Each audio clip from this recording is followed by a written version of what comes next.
Welcome to the Courage Barbell Unlimited podcast with your host, legendary powerlifter and strength athlete, Chad Ikes. For most, the journey of strength starts in the gym, but should inevitably expand through all aspects of life. Join us as we discuss all things strength. Now, here's your host, Chad Ikes.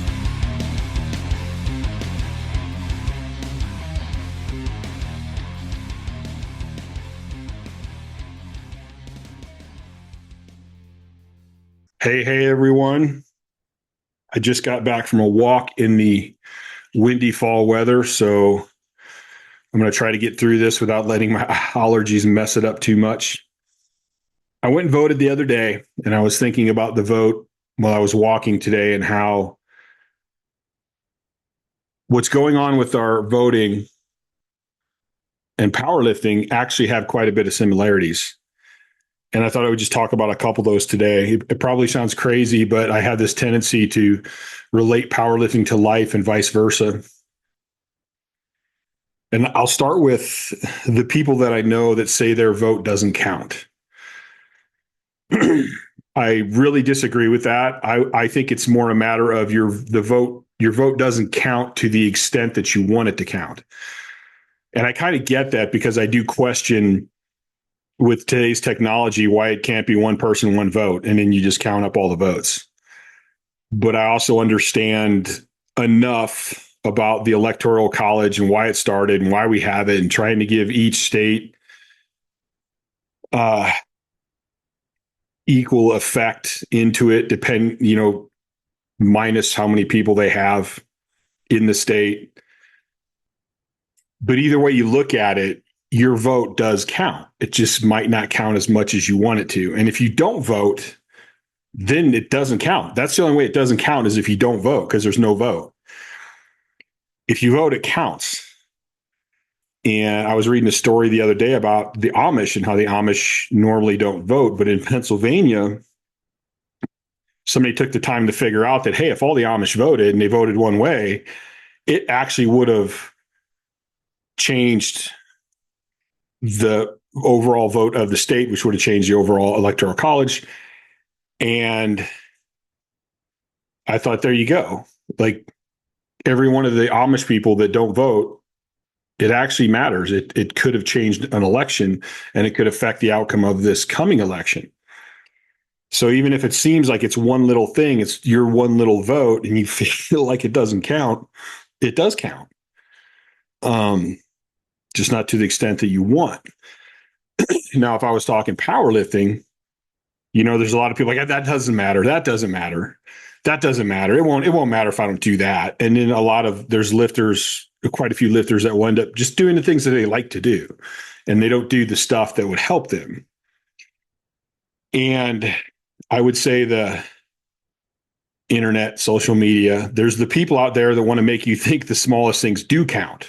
Hey, if you take vitamin D, that's all those things are going to work out and all these things are going to happen. And like, bam, I can't remember the name of the new weight loss drug, the one they're finding out it actually has a bunch of negative side effects, but you will lose weight on it. It's like, this is it. This is the pill. This is all you need. This is what you need to do. Or like the guys are like, this is the exercise to build big biceps. And it's like, okay, they probably all have a place, but how much are they going to impact my overall? And is it worth me spending time to do that? Where I think I think it's worth the time to go vote. If you tried to do every little thing that everybody says you need, you probably wouldn't have enough time in the day. So you got to kind of find the things that are going to help you. But in doing that, you can't just say, oh, that one's not going to make a difference.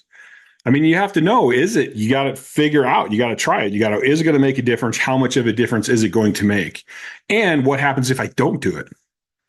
Maybe you're not doing it now. And remember again that that's going to change too. So you're only as strong as your weakest link. So somebody says, hey, this tricep exercise, man, it's a great tricep exercise. And I used it to build a massive bench. So for me, that would be like dumbbell rollback extensions. I love dumbbell rollback extensions. I was doing crazy heavy dumbbell rollback extensions when my bench was at its highest. But I also knew that as I was building my bench, if my back is my weak point, I can do all the tricep work in the world, and my bench isn't going to go up until my back is strong enough to do more weight. Sure, my triceps might be able to bench 900 pounds, but if my back can only hold 750, I'm only going to bench 750. So I think it's kind of the same thing with the vote and with training. You really got to take the time. Like, don't just write stuff off because you don't think it's going to matter or you don't think it's important. Like, spend a little time to like think about it and go, okay, what is important? What do I have time to do? How much is this going to affect me? Like, hey, I want to drop weight, so I need to do a lot more cardio, so I'm going to sleep less. Well, you're passing up sleep, which is one of the keys to actually leaning out to do more cardio. So are you doing more damage than good? Or another one I always wonder about too is tren. Tren, if you take enough, is notorious for trensomnia. Like, you'll just stop sleeping altogether. And I go, okay, you're taking tren, which is going to help you get you stronger, but it's wrecking your sleep, which is like one of the greatest things you can do for your strength. So what, like, are you taking this one and losing? Are you losing more by not sleeping than the tren is giving you or not? And I guess that's something each guy has to weigh out and decide for themselves. But I would rather get the sleep than be on a boatload of tren. But a lot of guys have done crazy cool shit on a lot of tren. So, that's back down to the individual. One of the other things I was looking at or thinking about, and I wrote a couple things down here in my phone.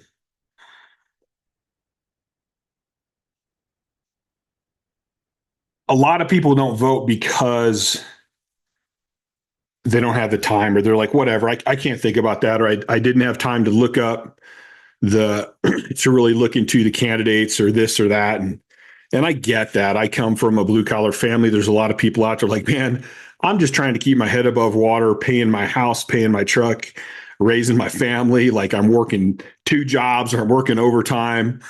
And that's kind of like throwing the baby out with the bathwater type thing. Like, okay, yeah, you have to work and you have to do this, but you're ignoring the people that are controlling the government and the economy. And if you get the wrong people in, it's going to get worse. If you get the right people in, it's hopefully going to get better, or it could just stay the same. And maybe your vote didn't mean any much because the economy is your big thing and it's going to not change. Odds are, though, there is going to be some change for the positive or the negative, depending on who's in. And so that's kind of one of the things where you go, I don't have time for that. It's not worth it. I'm not going to do it. But in the end, it actually is worth it. And that's something we need to look at. And it's like, all right, I'm struggling to get all these things done. Maybe I need to find some time to look into the candidates, to try and look and see the truth and take the time to be able to go vote. And I can say for me, like this, I voted early this year. Man, it was like I couldn't have been there like 10 or 15 minutes, maybe. They ran it really smooth. I got in, I got out. I had no complications with anything. It went really smooth. That was cool. So the same theory again goes to powerlifting. So there's one thing I see a lot is powerlifters that don't want to work on their flexibility and mobility. I don't got time for that. I got to train heavy and I'm sleeping and eating the rest of the time. And I'm like, yeah, but if you like just took a little bit, maybe take a little bit of time away from the training, put that into your flexibility and mobility, you're going to lift more weight. Because like most strength sports aren't really about just strength. They're about strength and knowing your sport. Like the strongest guys don't win. The strongest, smartest guys win. Because every event from throwing to strongman to powerlifting, they all have technique. They all involve mobility. If you don't work on those things, you're hurting yourself. I see lots of guys that lift and even guys that are doing really good. But I'm like, dude, you're suffering. You can't retract your scaps, so you're making your bench movement longer than possible. You're not able to get as much tricep into it because your shoulders aren't in the optimum position because you're not flexible enough to get there. So you actually cannot lift as much weight as you're capable of because of your mobility. And honestly, that's kind of great because that allowed me to place a little better in my powerlifting because I don't have the great genetics and I don't have, that natural ability. And I was willing to do all the work. And I mean, really willing to do the work. Like I did what needed to be done, no matter how much I hated it. Part of that being stretching and mobility, because honestly, it's boring as hell, but it has a major effect. And that's why I'm 52. And other than a back injury that's healing up, which didn't come from lifting, I'm very mobile. I can run around with my nieces. I can throw a baseball. I have no shoulder impingements, no shoulder issues, no elbow issues, no knee issues, no hip issues, all because I did those things. So when we're saying we don't have time, it's like we need to kind of take a step back and go, okay, is this something I need to find time for? Is this something I need to move around? And sometimes we're not. Sometimes we're in a situation where it's like, no, this can't, I'm not going to be able to do this, period. And that's okay. I mean, life happens, shit happens. But a lot of times there is ways that we could work it if we were willing to fit it in and make a few changes. And that means usually doing things we don't necessarily want to do, because if we wanted to do them, we'd probably be doing them already. And just realizing what really in the long run, what's going to make the biggest difference. So you could be going, oh, screw it, I'm not voting, man. I ain't got time for that. Okay, well, that could possibly make the next 4 years way harder on you. Where if you did find some time and you did go vote, it could make it easier on you. So you got to kind of think 4 years down the road. And with strength is such a, I think it was Chuck Vogelpohl once said, powerlifting is a sport of attrition. And it really is. Like, kind of, how long can you last? How long can you keep going? Because it takes a long time to build really solid strength. So the better you are at keeping away injuries, the longer you can stay healthy, the more time you have to get strong and to get crazy strong. So you got to kind of think long term. And that's something that hits a lot of newbie or mid-level powerlifters, is they weren't prepared for the time it's going to take, because a lot of times they look at lifters and they don't understand how long they've been doing it, how long it took them to get to that position. So I think in that aspect, they're similar again, and it's about really going, what is the most important? What do I want to do? And again, I'm not trying to say you got to do this or do that. And I'm not saying one way is right or wrong. This is my experience, is that you have to make these decisions based on what you want. And there was a time in my life where I just wanted to lift heavy all the time. And I trained 5-6 days a week, killed myself, didn't get that strong, but I trained my ass off. And that was what I wanted to do. I wanted that daily rush. I wanted that daily train. And it worked at the time. But then when I decided I wanted to be good and I wanted to go to the competitions and show what I was capable of, I had to change, because that plan was not going to get me there. Otherwise, I would have already been there. One of the other things, and this is when I was voting the other day, because I've been trying to watch a lot of stuff, and I think the media is just insane, and social media is insane, and everybody's just lying their ass off about everything. But I thought, when you really break it down,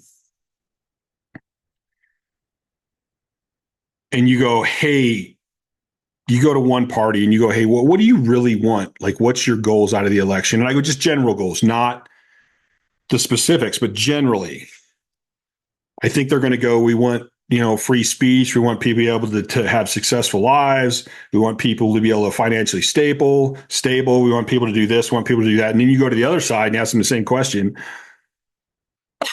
Sorry, allergies. I really feel like you're going to get similar answers, if not the exact same answers. And that seems funny to me that, okay, you guys want the same thing,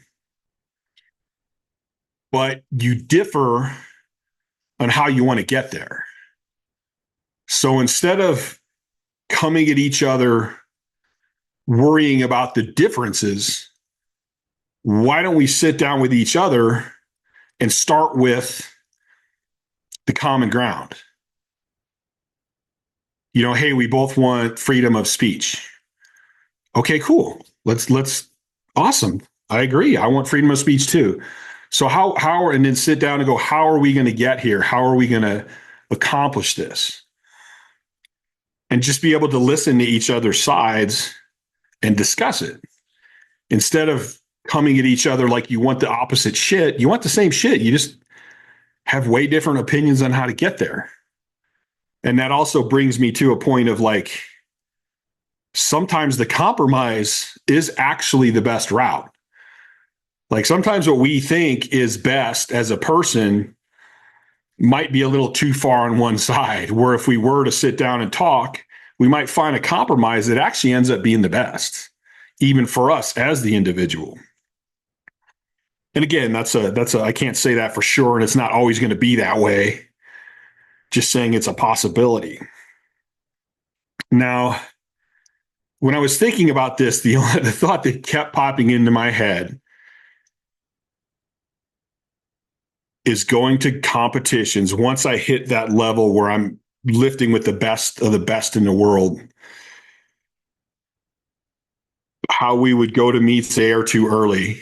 And you would always find like there'd be a group in somebody's room or there'd be a group in the lobby and you're just sitting around and talking. And for those of you that don't know, if you take the top 20 powerlifters in the world, they all train differently. There isn't one set way that they're all training. Like there isn't one magic program. You might have some guys doing conjugates, some guys doing linear, some guys doing maybe a 5-3-1 or something. And you may find some common things that some guys do. But even the guys that are doing conjugate are kind of doing conjugate a little bit different. And so what you find is like basically people are doing what they need to do. But the interesting part to me is it's like, okay, you're sitting here in a room with 20 of the greatest lifters there, and they're sitting around and they can talk training and there's no fighting and there's no bickering. They're just kind of throwing out ideas and nobody gets offended if they don't like that idea or if it doesn't work. It's like, hey man, I was getting stuck here on the bench. Like, what do you guys do? And guys are like, do this. And I'm like, maybe it's like, oh yeah, I tried that. It didn't work, but you know what? I'm going to keep it in the back of my head because that might be the key next time I get stuck. Here's what I have tried. And somebody's like, have you tried this? And I'm like, no, but I'm going to try that. That actually makes a lot of sense, And guys are going, well, why did you do that? Oh, that's cool. Like, here's why I did this, and guys have reasons and they explain it. And I tell people all the time, all the knowledge I have, it didn't come from me. I like to think that, some things I came up with or some things I put together in a certain way. I even had one of my kind of mentor people was like, you need to write a program. And I go, but I'm just doing all this different shit that I learned from everyone else. And he's like, yeah, but you did it your way. It's your thing. It's your style. But, I have all these little tidbits that I learned from all these great lifters, like all these legendary lifters. You can hang out with a guy, go to lunch with him, maybe coach at a seminar with him, and you just pick up these 2 or 3 little things here. And then you pick up a thing here and you pick up a thing here. And then with my team, the guys on my team all came in and I kind of taught them what we're doing. I taught them about technique. And then I wanted them to like, let's take it further, man. I want you to understand it, and then I want you to expand on it. So like the stuff that I came up with, it wasn't me, it was my team. We would literally have conversations about exercises, about training programs. If somebody was stuck, we would literally sit down after training and be like, hey man, Scott's been stuck here for a while.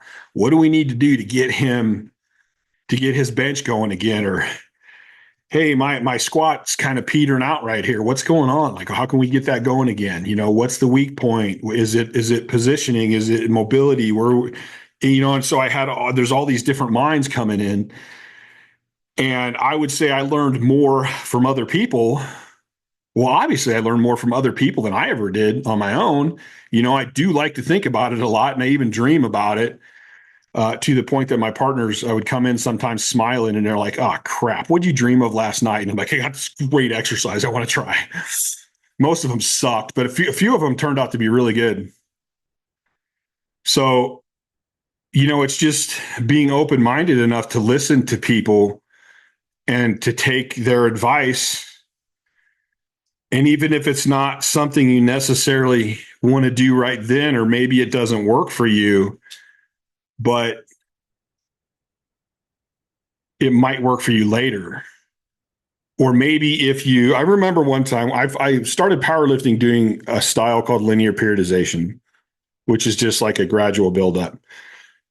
And I decided after a while, I'm like, I don't like this, man. It's not working for me. I know these other guys are doing it. It's not my thing. And I ended up learning conjugate, which I do really like. But I got the chance to sit down with he's the GOAT. I got the chance to have lunch with him one time.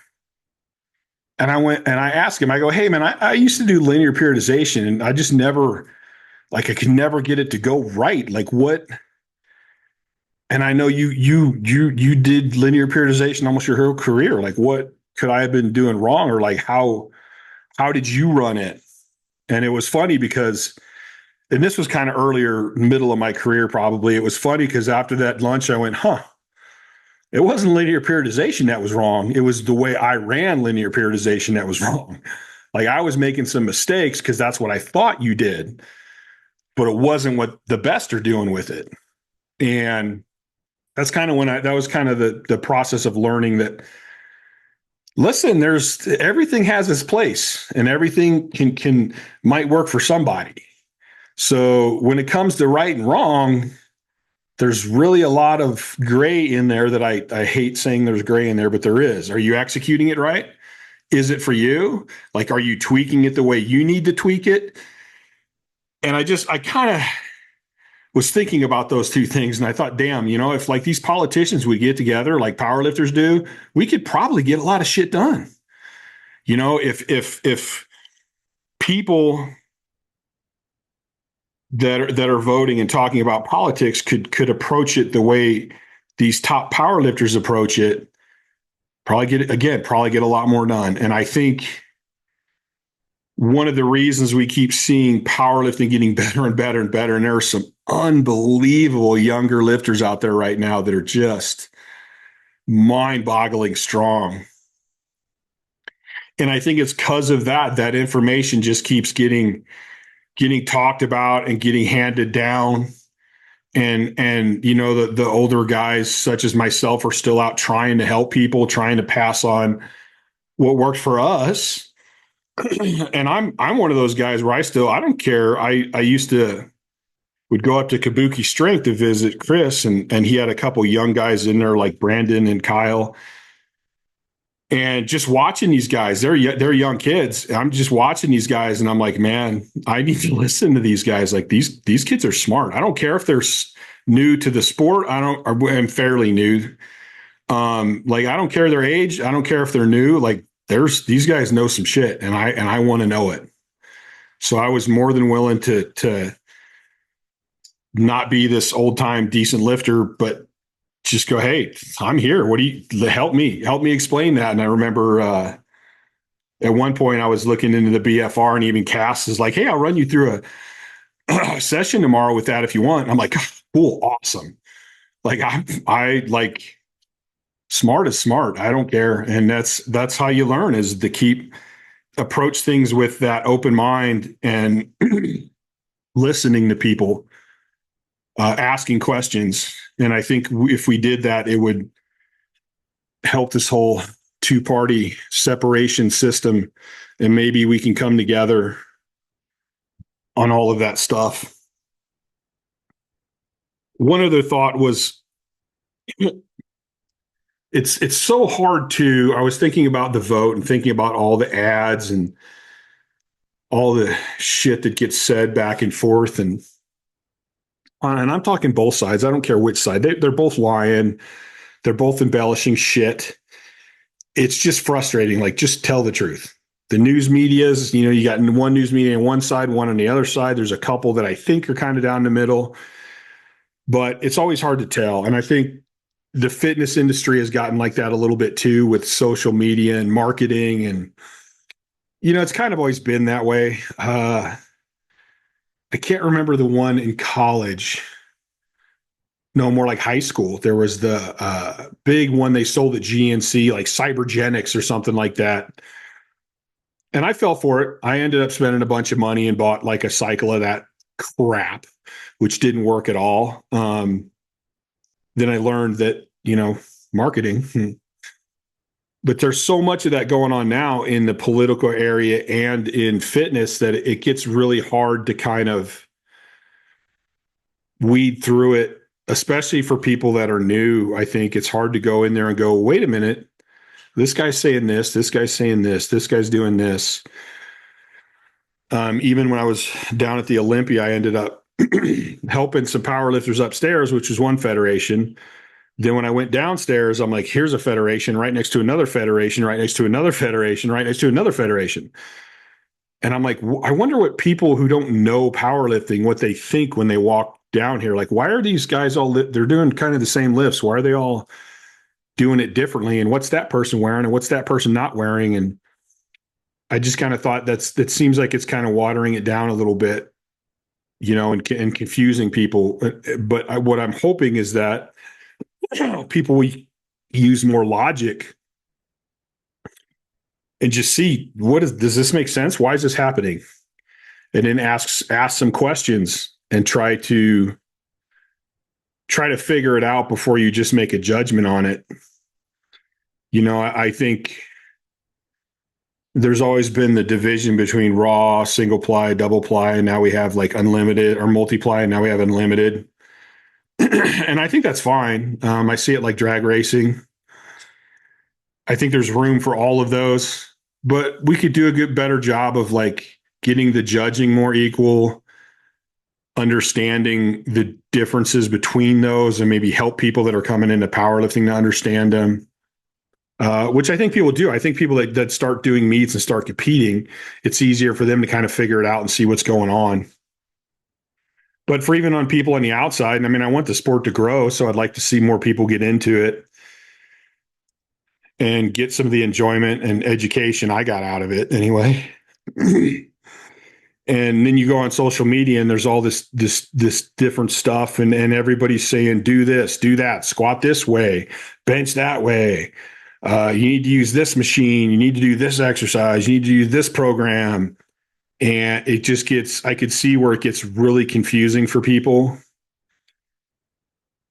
But we all have logic. We all have common sense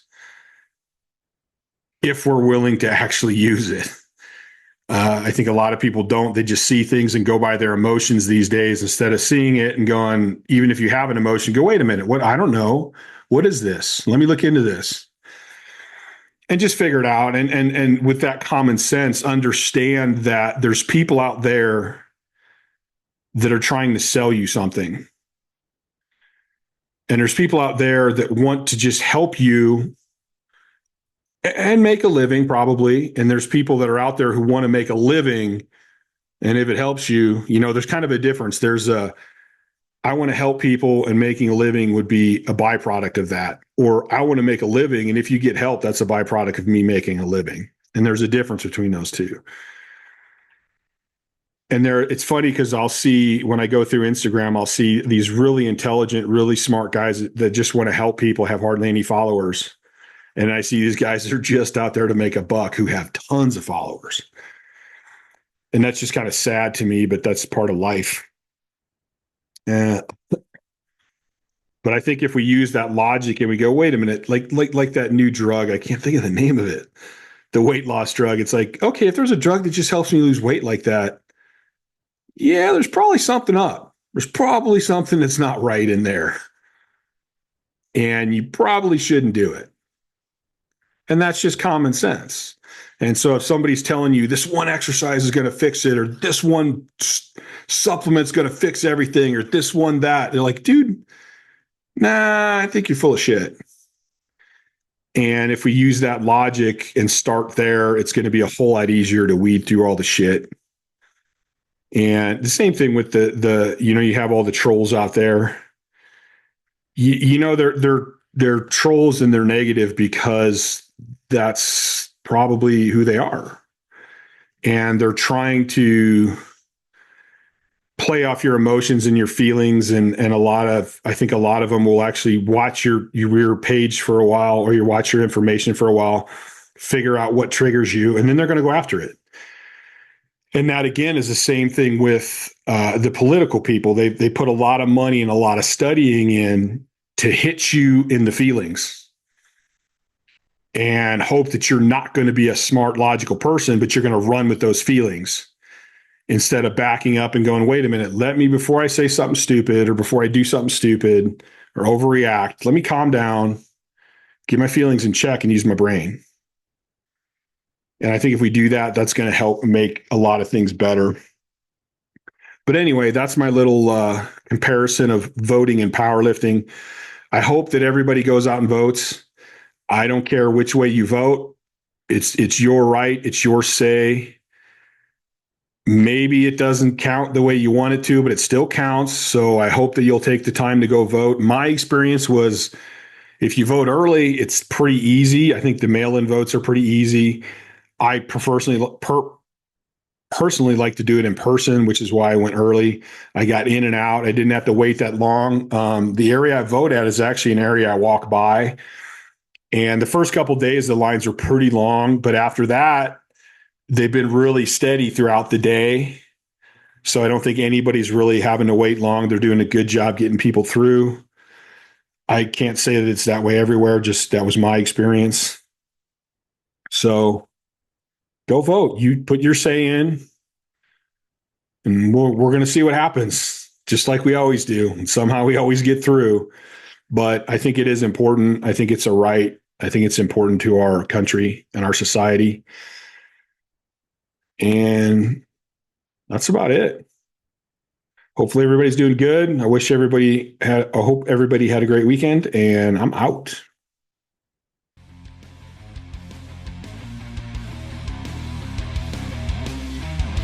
Thanks for listening to the Courage Barbell Unlimited podcast. For more information, please visit couragebarbell.com. Until next time.